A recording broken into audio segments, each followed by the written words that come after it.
शुरुआत करते हैं एक बहुत ही अफसोसनाक हादसे की खबर के साथ, जो आपने देखा कि कारसाज सानहे के तौर पे बताया जा रहा है, जहां एक तेज़ रफ्तार गाड़ी की ज़िद में आके कई लोग, मुतअद्दिद लोग ज़ख्मी भी हुए और 2 लोग अपनी जान से हाथ धो बैठे।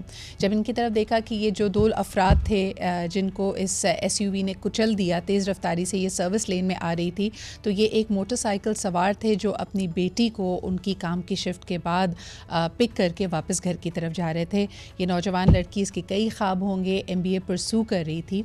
लेकिन अब ज़रा बात करते हैं यानी the person who was behind it, जो ये कातिल ही कहना चाहिए, जो तेज़ रफ्तारी कर रही थी खातून। इनके बारे में कहा जा रहा है, इनके वकील ने ये सदा दी है कि ये ज़हनी तवाज़ुन इनका सही नहीं है और इनको साइकियाट्री वार्ड में, इनका जो एक रोज़ा जिस्मानी रिमांड होता है उसके बजाय इनको साइकियाट्रिक हॉस्पिटल में रखा गया है। हमारे साथ इस वक्त बैरिस्टर वकास सबरेज़ साहब मौजूद हैं।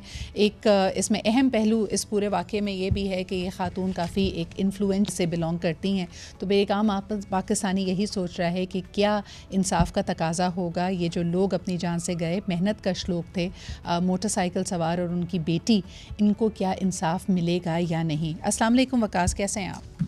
वालेकुम सलाम, अल्हम्दुलिल्लाह। Another day in Pakistan Waqas, और एक और अफसोसनाक वाक़या। सबसे पहले पूछना चाहूँगी कि अगर तो कोई इस तरह का जो मुद्दई होता है, यानी जो पकड़ा गया है शख्स, उसके बारे में ये कहा जा रहा है कि इनका ज़हनी तवाज़ुन सही नहीं है, तो फिर कानून में कितनी लचक है? कानून इस तरह के लोगों से कैसे डील करता है? देखिए, अफलातून ने कहा था कानून मकड़ी का वो जाला है कि जिसमें से छोटी छोटी मकड़ियाँ या कीड़े मकोड़े तो उसमें फंस जाते हैं, लेकिन बड़ा मकड़ा उसको जाल को फाड़ के खुद निकल जाता है या अपना रास्ता हमवार कर लेता है। It's a very unfortunate. वैसे तो हम 2024 में है, पूरी दुनिया के अंदर रूल ऑफ लॉ या सुपरवेसी ऑफ कॉन्स्टिट्यूशन की झलक मिले, लेकिन पाकिस्तान में जब भी इस तरह का वाकया होता है तो जो लोग बासर है वो इन तमाम मामलात में से खुद को जो है वो अनसाउंड माइंड डिक्लेयर करके, जाहिद जाफिर के केस के अंदर भी हमने ये देखा कि 1-1.5 साल तक जो है वो अदालतों में जो है वो तमाम डिलेइंग टैक्टिक्स इस्तेमाल होते रहे जिससे वो बच सके। हमारे कानून के अंदर सबसे पहले 2 बुनियादी चीजें हैं। सेक्शन 84 है जो कहता है कि अनसाउंड माइंड अगर कोई शख्स है तो उसका जो एक्ट है वो किसी सूरत भी क्राइम कंसीडर नहीं किया जा सकता या ऑफेंस कंसीडर नहीं किया जा सकता। और हमारी इस तरह की केसेस के अंदर वकला की हतुल कोशिश होती है, हम देखते हैं कि वो ऐसे लोगों को अनसाउंड माइंड डिक्लेयर करवा रही हैं, ऐसे सर्टिफिकेट्स हॉस्पिटल से ले आए या मेडिकल रिपोर्ट्स को अटैच कर लें। अगर तो कोर्ट में इस तरह की चीज़ें प्रूव हो जाएं तो फिर ऐसा शख्स जो अनसाउंड माइंड हो, उसका जो एक्ट है या उसका जो फेल है, ये इकदाम है, वो किसी सूरत भी क्राइम या ऑफेंस कंसीडर नहीं किया जा सकता। This is by the book of law. लेकिन मैं ये समझता हूँ चूँकि वकास एक बारीकी की तरफ इशारा करना चाहूँगी। एक तो आपने जैसे कहा कि क्या खातून उस वक्त गाड़ी चलाते हुए नशे की हालत में थी, ये भी अभी तय करना बाकी है। लेकिन अगर हम ये अनसाउंड माइंड जिसको आप कह रहे हैं कि ज़हनी तवाज़ुन अगर सही नहीं है, उसमें भी एक बारीक सी तफरीक ये है कि एक शख्स वो है जो बुनियादी तौर पे उसको कोई ना कोई मेंटल डिजीज़ है, कोई मसला है, स्टेबल नहीं है, साउंड माइंड नहीं है, और उससे कोई क्राइम हो जाता है या इस तरह की कोई उससे हादसा हो जाता है। दूसरा ये कि हादसे का शौक इस कदर है, यानी एक है कि खातून गाड़ी लेके निकली थी, अचानक उनके सामने 2 लोग आ गए या 2 लोगों को उन्होंने कुचल दिया, उसके बाद वो साइकोसिस में चली जाती हैं और उसके बाद उनके होश बाख्ता हो जाती हैं वो। तो क्या इन दोनों सिचुएशंस को एक तरह से डील करेगा कानून?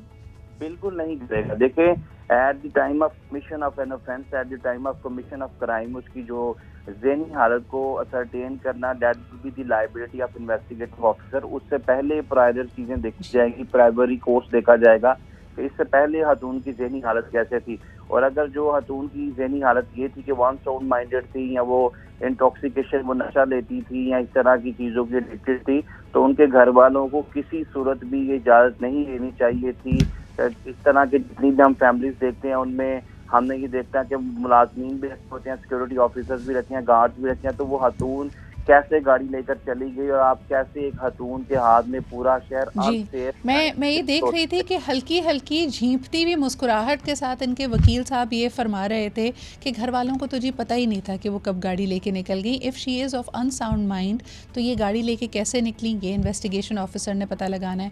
फिर दूसरी चीज़ ये कि जो वहाँ पे मौजूद लोगों ने कहा है, इनको बाकायदा पकड़ना पड़ा इस हादसे, इस वाक़े के बाद। She also tried to flee this crime spot, यानी वो وہاں سے بھاگنے کا اتنی سمجھ بوجھ رکھتی تھیں کہ ان سے جب حادثہ ہو گیا 2 لوگوں کو انہوں نے کچل دیا تو وہ وہاں سے انہوں نے بھاگنے کی فرار ہونے کی کوشش بھی کی. But thank you so much barrister Waqas ہمارے ساتھ موجود تھے. یہ کیس جیسے جیسے آگے بڑھتا ہے ہم اس کے بارے میں آپ کو اپڈیٹڈ رکھیں گے. دس از اے ویری امپورٹنٹ کیس اور ہو سکتا ہے یہ ایک اور لینڈ مارک کیس ہو. انفارچونیٹلی پاکستان میں پیٹرن یہ ہے کہ جب اس کے اوپر سے میڈیا یا لوگوں کی نظر ہٹتی ہے تو پھر ایسے کیسز ایسے معاملات رفع دفع ہو جاتے ہیں and justice is not served to the common man. بہت شکریہ وقاص ہمارے ساتھ موجود ہونے کے لیے.